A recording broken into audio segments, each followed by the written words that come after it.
Salam sepak bola, teman-teman netizen atau warganet. Welcome back ke konten terbaru dari channel YouTube Bola Bung Binder. Dan di konten kedua hari ini, saya ingin memberikan analisa dari pertandingan uji coba Timnas Indonesia U20 lawan Timnas Slowakia U20 yang berakhir untuk kemenangan Timnas Slowakia U20 dengan skor tipis 1-2. Berarti untuk kedua kalinya, Timnas Indonesia U20 kalah di turnamen Costa Calida Cup di Spanyol setelah sebelumnya kalah lawan Timnas Prancis U20 dengan skor telak 0-6. Tapi di pertandingan kedua ini teman-teman, kita bisa melihat kan bahwa para pemain memberikan perlawanan yang luar biasa dan juga bisa menciptakan banyak peluang ke gawang Slowakia.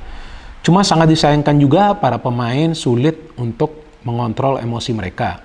Sehingga dengan bermain emosional, maka tampaklah bahwa level konsentrasi dan fokus mereka menurun. Dan memang terlihat juga para pemain Slowakia ini bermain ekstra agresif dan berharap juga agar para pemain Indonesia terpancing dan juga melakukan kesalahan. Dan ternyata itu yang terjadi. Setelah Indonesia unggul lebih dulu, ternyata ada Zaki Ashraf yang melakukan pelanggaran karena tidak bisa mengambil bola di dalam kotak penalti dan Slowakia bisa mencetak gol dari penalti tersebut. Dan yang kedua, ketika para pemain Slowakia mengandalkan skill individu mereka di dalam kotak penalti, pertahanan Indonesia tapi tidak bisa diantisipasi oleh satupun pemain Indonesia di dalam kotak penalti tersebut sehingga mereka bisa mencetak gol kemenangan. Dan dari jalannya pertandingan, ya kita juga bisa perhatikan bahwa pertandingan berjalan ketat dan juga keras. Sehingga begitu banyak pelanggaran yang terjadi. Bahkan ada beberapa kartu kuning dan juga satu kartu merah yang dikeluarkan oleh wasit. Ada kartu kuning yang diberikan ke pemain Indonesia, ada juga yang diberikan ke pemain Slowakia, dan ada satu kartu merah yang diberikan ke pemain Indonesia, yakni pemain keturunan Justin Hubner. Jadi untuk ke depan, para pemain Indonesia yang masih muda ini harus bisa mengendalikan emosi mereka. Karena jika bermain emosional, ya biasanya ini ya teman-teman ya, level konsentrasi itu akan menurun. Ketika level konsentrasi itu menurun, tentu ketenangan terganggu.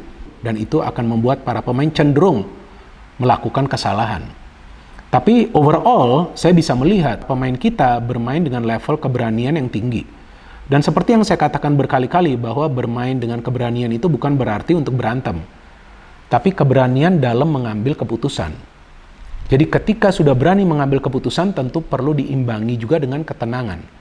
Tapi jika tidak tenang dan emosional dengan permainan agresif para pemain tim lawan, itu yang bisa membuyarkan atau menurunkan level konsentrasi dari para pemain.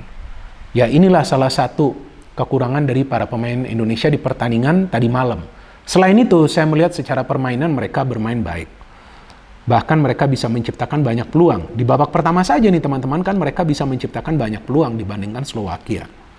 Dan memang kita bisa melihat dari starting lineup, Coach Sintayong memberikan kepercayaan kepada 4 pemain keturunan untuk main dari awal. Dari segi individual play, memang para pemain keturunan ini teknik permainannya nggak perlu diragukan. Cuma memang dari segi kekompakan, mereka masih butuh waktu. Karena mereka kan belum lama gabung ke Timnas Indonesia U20. Apalagi Rafael dan juga Zico yang baru bermain di pertandingan pertama mereka. Dan juga dari segi formasi, Coach Sintayong memakai formasi yang berbeda nih teman-teman. Nggak seperti lawan Prancis. Lawan Prancis itu kan 4-3-3. Di pertandingan tadi 3-4-3. Artinya ada 3 center back. Ada Justin Hubner, ada Ferrari, ada Kakang. Di depannya ada Marcelino Ferdinand, ada Ivar Jenner, ada 2 wingback. Zaki Ashraf dan juga Doni Tripamungkas. Di depan ada 3 pemain, Ronaldo Kuate, kemudian Zico, dan juga Rafael. Nah yang saya melihat nih teman-teman, ada kekurangan itu di lini depan. Karena saya belum melihat ada kekompakan di antara 3 pemain di lini depan. Terlepas dari 2 pemain yang baru saja gabung ke Timnas Indonesia U20, tapi saya melihat kekompakan itu tidak terjalin karena posisi di antara 3 pemain di depan itu cukup jauh. Jadi itu yang melambankan proses counter attack dari para pemain Indonesia. Tapi dari tengah saya melihat supportnya sudah bagus. Antara dari Ivar Jenner atau juga dari Marcelino. Memang Ivar Jenner lebih menjaga kedalaman dari lini tengah. Marcelino yang memang lebih mobile. Dan Marcelino ini menghadapi agresivitas yang luar biasa. Kalau saya melihat minimal ada 2 pemain Slowakia yang akan mengawal pergerakan dari Marcelino. Tapi tetap saja loh pemain ini masih bisa keluar dari kawalan para pemain Slowakia. Dan juga beberapa kali dia bisa memberikan umpan kunci. Proses golnya tentu kita bisa melihat lah ada kerjasama kan Zaki Ashraf yang melakukan pergerakan cepat, cutback, dan Rafael yang mendapatkan ruang bisa mencetak gol. Setelah itu sebetulnya Rafael bisa saja mencetak gol lagi ketika sudah one on one. Jadi artinya ya sedikit banyak dari segi penyerangan para pemain kita juga bisa membangun serangan yang rapi dan juga bisa diselesaikan dengan menciptakan sebuah peluang. Tapi dari segi kecerdasan, nah ini sudah bagus ketika mereka juga bisa menyulitkan para pemain Slovakia untuk menciptakan peluang. Bagaimana caranya? Yaitu counter pressing yang dilakukan di tengah, sehingga para pemain Slovakia itu memilih untuk memberikan direct pass, dan itu bisa diantisipasi oleh para pemain kita yang berada di lini pertahanan. Dan form dari penjaga gawang Cahaya Supriyadi juga bagus, terlepas dia kemasukan 2 gol. Dan kita harapkan bahwa Cahaya Supriyadi tidak cedera secara serius ya teman-teman, karena dia kan cedera dan tidak bisa menyelesaikan pertandingan ini sampai akhir. Tapi dia bermain baik. Menurut saya dia masih layak menjadi penjaga gawang nomor 1 untuk Timnas Indonesia U20. Dan kita juga bisa melihat bahwa di tengah ini memang adalah sumber kekuatan dari Timnas Indonesia. Karena di sana ada Marcelino yang kreatif, mobile, ada Ivar Jenner yang menjaga kedalaman lini tengah, dan 2 wingback yang naik turunnya nih saya melihat sudah bagus. Jadi mereka kembali turun lagi ke posisi awal mereka. Nah tinggal sekarang pemain-pemain yang baru gabung ke Timnas Indonesia U20 ini bisa membentuk kerjasama yang rapi. Jika mereka bisa lakukan itu dalam waktu cepat, maka tentu kita akan bisa melihat permainan yang jauh lebih baik lagi. Dan tentunya hasil-hasil akhir positif yang akan juga menyertai permainan atau pertandingan-pertandingan dari Timnas Indonesia U20.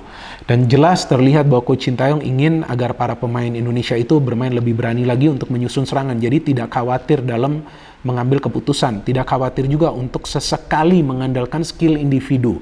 Tapi tampak jelas sepertinya para pemain Slovakia ini nggak mau kalah di pertandingan persahabatan ini. Mereka bermain super agresif. Apalagi penyerang mereka tuh, ngeri banget itu. Pemainnya tinggi besar itu ya. Nah, saya melihat berkali-kali tuh dia bermain agresif. Ya tinggal para pemain Indonesia perlu menjaga saja level emosi mereka. Jadi jangan sampai level emosi ini meledak-ledak di pertandingan resmi. Nanti bisa merugikan juga. Karena kan di era sepak bola modern memang ya para pemain tim lawan bisa saja memancing emosi ya. Dan biasa juga mereka akan bermain agresif ketika mereka melihat bahwa mereka sulit untuk bisa bermain taktis menghadapi sebuah tim yang memang bisa melakukan counter pressing. Jadi memang perlu lebih tenang lagi dalam sebuah pertandingan. Jika ketenangan itu bisa tetap mereka pertahankan, ya tentu akan lebih banyak hasil-hasil akhir yang positif. Dan terlihat jelas kan juga ketika penjaga gawang lainnya masuk, Aditya juga bisa melakukan beberapa save. Jadi ya sebetulnya saya melihat nih perlahan-lahan materi pemain di Timnas Indonesia U20 ini mulai merata juga kan teman-teman.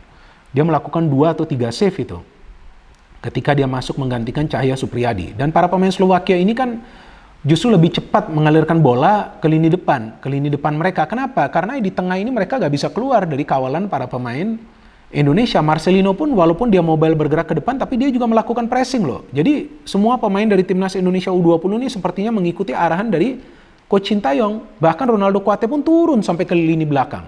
Dan beberapa kali juga dia bisa menyusun sebuah serangan balik ya, yang cepat. Tapi itu dia seperti yang saya katakan nih, karena jaraknya ini agak jauh dan juga mereka pertama kali main secara bersamaan kan, 3 striker di depan ini ya kerjasamanya memang nggak terlihat, nggak ada link up gitu, nggak ada konektivitas di antara 3 penyerang di depan.